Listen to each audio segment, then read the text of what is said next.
E agora nós vamos mudar de assunto, né, para falar de saúde. Uma doença, né, que, entre aspas, moderna, já que até pouco tempo atrás não ouvíamos quase falar disso, mas que tem incômodo e muitas pessoas nos dias de hoje sofrem com isso, que é a síndrome do intestino irritável. Mas o que seria isso, hein? A síndrome do intestino irritável é uma doença comum, crônica, que afeta o intestino grosso, né, conhecido como cólon, e que exige acompanhamento médico no longo prazo. Afeta adultos e crianças. E muitas vezes, aí é que está a questão, pode ser confundido com outras doenças, por causa dos sintomas. Então, hoje no Ver Mais, nós convidamos para bater um papo com a gente sobre esse assunto a médica gastropediatra, doutora Daniela Mendonça, e a médica gastroenterologista, que atende os adultos, doutora Monique Kurtz. Boa tarde, meninas. Obrigada por estarem aqui para falar de um problema, né, que às vezes a pessoa, né, que está acompanhando até o Ver Mais agora, nem sabe que por causa desses sintomas ela tenha isso e acaba sofrendo. Exato. Anos, né? Mas uma coisa achei interessante, que os sintomas de criança e de adulto são diferentes, é isso? Na verdade, eles são parecidos. É que a gente tem o que a gente chama de ROM. São critérios para a gente poder determinar se essa pessoa tem intestino irritável. Então, quando a gente fala em intestino irritável, a gente está dizendo que essa pessoa tem dor na barriga. Então, tem que ter dor pelo menos 3 vezes na semana, por pelo menos 2 meses. E essa dor tende a melhorar com a evacuação. Entendi. Só que essa evacuação, né? Então, quando essa pessoa faz cocô, não é um cocô normal. Ou é um cocô com diarreia, ou é um cocô muito duro com constipação. Entendi. Essa dor é uma cólica ou é ela dor é... de verdade. Ou ela é uma dor... É porque dor é subjetivo que a gente fala, né? Mas Sim. Geralmente quando o paciente chega... Mas é uma dor cólica? Preciso ir ao banheiro? Ou é uma dor... É aquela dor de incômodo que pode variar mesmo até essa dor de cólica, até dor intensa que o paciente vai parar no pronto-socorro. Isso tanto para crianças como quanto para adulto. adultos. Só que o que a gente considera? Quando a gente faz exames nesse paciente, os exames são normais. Então a gente não consegue achar um motivo para isso. Por isso que a gente chama intestino irritável. Já temos participação do público de casa. Antes disso, eu quero perguntar para a doutora Monique. Doutora, tem a ver com o sistema nervoso da pessoa ou não? Peraí, pessoal, que a gente já vai para a pergunta do público só para...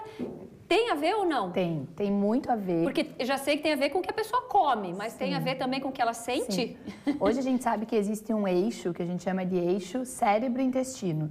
Então, cada vez mais a gente tem doenças gastrointestinais que são muito relacionadas a estresse, ansiedade, depressão, que é o mal do século, né? Sim. Quem hoje em dia não tem um mínimo de estresse, isso reflete muito no nosso intestino. Olha então, a só. gente sabe que as pessoas que têm intestino irritável, isso principalmente nos adultos, mais do que criança, tem geralmente algum transtorno psiquiátrico associado. Pode ser uma ansiedade leve, pode ser uma depressão, então tem muita relação. Se eu fico muito irritável, eu posso estar com o intestino irritável também. Vamos ver aqui a participação então do público de casa agora. Vamos ver aqui. É a Cleia, né?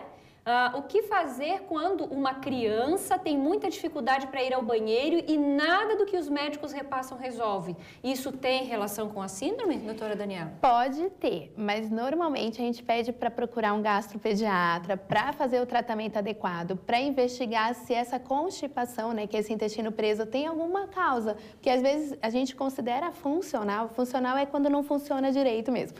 Quando a gente investiga, né, todos os motivos para aquilo e descobre, não tem uma doença. Ou seja, vai excluindo todas as outras doenças. Vai excluindo, tipo, doença celíaca, que é do glúten, vai excluindo o hipotireoidismo, que é quando a tireoide não funciona. Entendi. Então, depois que a gente exclui doença, a gente pode falar que aquela pessoa tem uma doença funcional. Então, aquele intestino não funciona do jeito que deveria, por N motivos, inclusive esse eixo aí, cérebro, né, claro. Intestino. E na criança, a constipação é muito por medo, igual a gente já falou, né, na outra entrevista. Então, só pode entrar no intestino irritável se eu trato a constipação e não melhora. Entendi. Ou essa criança até melhora a constipação. Então, assim, eu sei que ela tá fazendo cocô. Então é que tem algum Tenho problema. que pensar no intestino irritável. Doutora Monique, já vimos aqui que as questões psicológicas influenciam. Doutora Daniela já falou que é aquela sensação de dor e desconforto por pelo menos 3 vezes na semana. Por 2 meses que não passa, ou intestino preso, ou solto em alguns momentos. Porém, tem algumas coisas que a pessoa come que ela sente diferença também? Sim, porque na verdade quem tem intestino irritável tem um intestino que a gente chama de mais sensível. Então, assim, com alimentos que no indivíduo normal não daria nenhuma alteração, essas pessoas sim vão ter sintomas. Então, muitas vezes eles têm associado uma intolerância ao leite, alimentos que fermentam e que produzem gases, as pessoas vão ter mais sintomas. Mesmo sem ser intolerante à lactose. Mesmo sem ser. Faz todo o exame, não sou intolerante ao glúten, não sou intolerante à lactose, não tenho alergia de nada, mas eu como aquilo e me faz mal. É como se fosse uma sensibilidade àquele alimento. Entendi. E muitas vezes esses pacientes também, porque na verdade, eles não produzem mais gás do que uma pessoa que não tem intestino irritável. A digestão vai produzir a mesma quantidade de gás. Qual a diferença de que o intestino deles, por ser mais sensível, não tolera esse gás. Entendi. Então, um pouco de gás para ele já é muito sintoma, fica estufado, tem desconforto, vem todos os sintomas aí do intestino irritável. Alguns estudos em criança mostram que essas crianças, elas têm um intestino ou que trabalha muito rápido ou que trabalha muito lento.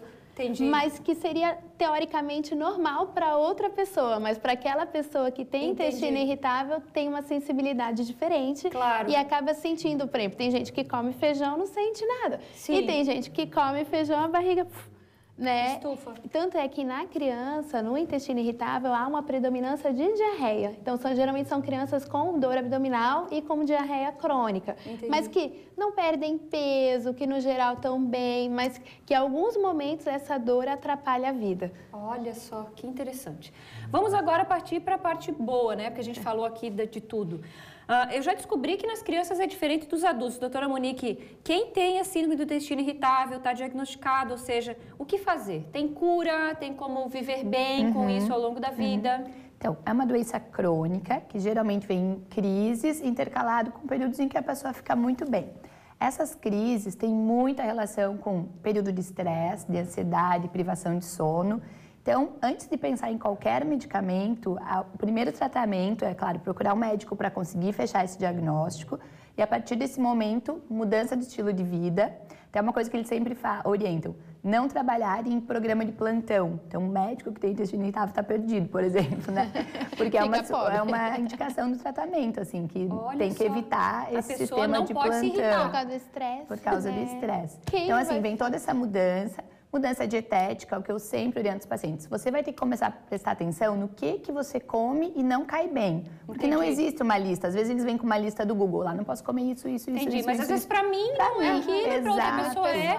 Então eu vou ter que fazer um diário alimentar e observar que na segunda passei mal porque comi laranja e na quinta passei mal porque voltei a comer laranja. Seria um exemplo. Posso colocar cebola? Cebola! E nas crianças, doutora Daniela? Nas crianças, geralmente melhora mais do que o adulto. Até porque a criança, às vezes, ela está vivendo um momento ali ruim, alguma coisa aconteceu, às vezes separação de pais, mudança de cidade, mudança de escola, alguma coisa que causa bastante ansiedade. Tanto é que a gente considera mais em crianças maiores de 5, 6, 7 anos, que têm compreensão e entendem. Então, assim, a primeira linha de tratamento, na verdade, é explicar para a criança que, na verdade, ela não tem uma doença. Olha que então, legal. quando você explica para a criança... Você está ótimo, aí ela já dá aquela Tem criança que melhora só com isso. Só de fazer os exames, falar assim, seus exames estão super normais. Aí a criança já fica, sou normal. Aí volta super bem. A criança que tem muita diarreia, que não melhora depois de falar que está tudo bem, em adulto também isso é diferente. Em criança a gente aumenta a gordura. Quando a gente aumenta a gordura, a gente faz dos alimentos. A gente começa a colocar um pouquinho de óleo. Isso faz com que o intestino trabalhe mais lento na criança, que é diferente no adulto. Entendi. E aí eu acabo melhorando a diarreia. Temos aqui a participação do público de casa para a gente fechar a nossa entrevista. Vamos ver ali, a Suelen. Tenho crises de cólica seguidamente. Já cheguei a ficar 11 dias com dor e sempre tive intestino preso. Pode ser a síndrome? Pode sim. Na verdade, o que a gente precisa ter? Dor, que foi o que a Daniela falou. Só que essa dor, o desconforto, tem que ser aliviada com a evacuação. Então, se a Suelen me dissesse assim, não, eu tenho dor, tenho muito desconforto, fico constipada há 11 dias e quando eu vou no banheiro a dor alivia. Fecha quase os critérios para a gente dizer que ela tem síndrome do intestino irritável com padrão constipação. Entendi. Então porque pode tem realmente tanto ser o padrão que é diarreia quanto constipação. E alguns que intercalam, que é para nos deixar ainda mais confusos. Meninas, obrigada. Nosso tempo acabou, mas eu já vi que esse negócio do intestino irritável iria ir para mais 3 entrevistas, né? Com certeza. Portanto, fica aí o convite para voltarem quando puderem, né, doutora Daniela? Que a agenda está cheia. Obrigada. Obrigada. Sempre bem-vindas aqui no Ver Mais. Obrigada.